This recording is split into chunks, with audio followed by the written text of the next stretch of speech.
малинки, малинки, такие вечеринки, зеленые тропинки, где тихо и свежо. Малинки, малинки, брюнетки и блондинки.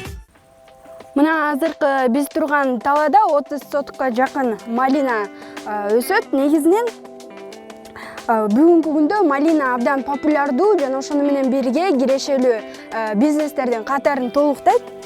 Биз келген айылдын Кызыл Бирлик айылынын тургундарынын 80% дал ушул малинанын көбүнчө бизнес катары көрүп өстүрүшөт.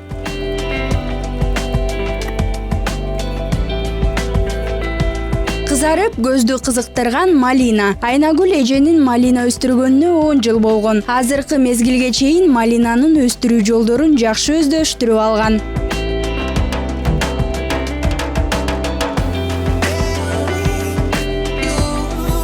Азыр ушул турган эмесинен баарын кыркып салабыз. Түбүнөн бери кыркып салабыз. Эчтекесин калтырбай, сабагын калтырбай баарын кыркып салабыз.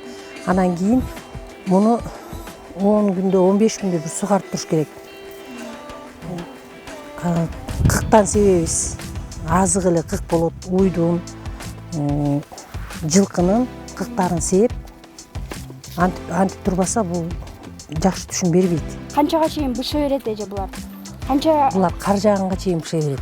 эгер күн аба ырайынан көз каранды экен? Аба ырайынан көз каранды, анан кийин бул кар жаап үшүп калмайынча муну тере бересиң. Тере бересиң да. Мына мунун баары улам кесектешип быша берет. Мына буусу эмкиге калат. Азынулар болот, буларды терип кетесиң. Быйылкы күз да алар үчүн жылдагыдай мол болгон. Малинаны күн алыс терип турушат экен. Эгер жакшылап сугарылып, күн жакшы болсо, бир теримде 100 банкадан 300 банкага чейин түшүм болуп турарын белгиледи.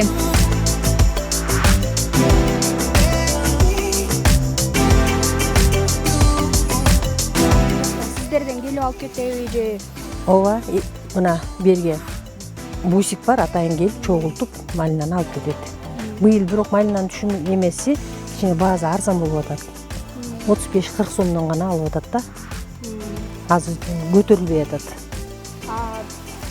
баасы. Бул кайсы жакка негизинен кетет экен малиналар? Бул Казакстанга алып кетип атат деп айтат. Биз өткөргөндөн кийин аны көп эле интересация сурабайбыз. Көбүнчө Казакстанга алып кетет малинаны.